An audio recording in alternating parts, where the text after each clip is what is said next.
بنگلہ دیش کا وہ وزیر اعظم جس کو نہلانے کے لیے صابن تک نصیب نہیں ہوا تھا۔ بسم اللہ الرحمن الرحیم۔ السلام علیکم، میں ہوں خرم شہزاد اور خم ٹی وی میں آپ سب کو ویلکم بیک کہتا ہوں۔ شیخ مجیب نے اقتدار سنبھالا تو جنگ سے تباہ بنگلہ دیش کی تعمیر نو شروع کر دی، اور یہ حالت 1975 زیادہ ہی افسوسناک ہوگی کیونکہ کرپشن بڑھنے لگی۔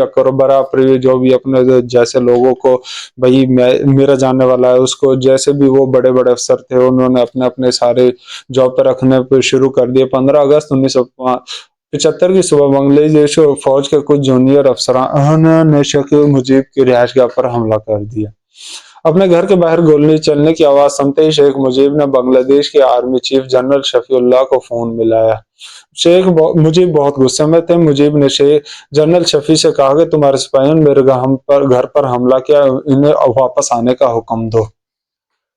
جب شیخ مجیب الرحمان کے گھر پہ حملہ ہو گیا تو وہ جب واپس اپنی سیڑھیاں اترے تھے، جب فوجی اہلکاروں نے ان پر فائرنگ کی، مجھے منہ کے بل گرے۔ ان کا پسندیدہ پائپ بھی ان کے ساتھ ہاتھ میں ہی تھا، اور اس کے بعد اس گھر میں موت کا رشک شروع ہوا۔ سب سے پہلے بیگم مجیب کو گولی ماری گئی، پھر ان کے بیٹے شیخ جمال کی باری آئی۔ گھر میں موجود ان کے دونوں بہوؤں کو بھی نہیں بخشا گیا، یہاں تک کہ ان کے سب سے چھوٹے بیٹے 10 سالہ رسیل مجیب کو بھی موت کی گھاٹ اتار گیا۔ اس پورے گھرانے کی صرف 2 بیٹیاں ہی زندہ بچی، کیونکہ اس وقت وہ گھر میں نہیں بلکہ جرمنی میں تھیں اور وہ تعلیم حاصل نہیں کر رہی تھی، اور ایک تھی حسینہ واجد۔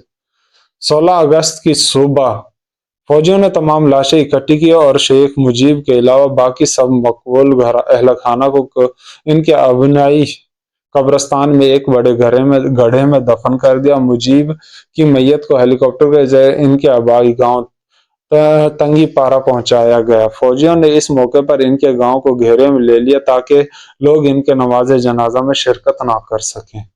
فوجیوں کا اصرار تھا کہ مجیب کی میت کو جلد از جلد دفن کیا جائے، لیکن گاؤں کے ایک مولانا اس بات پر بازد تھے کہ میت کو غسل کے بغیر نہیں دفنایا جا سکتا۔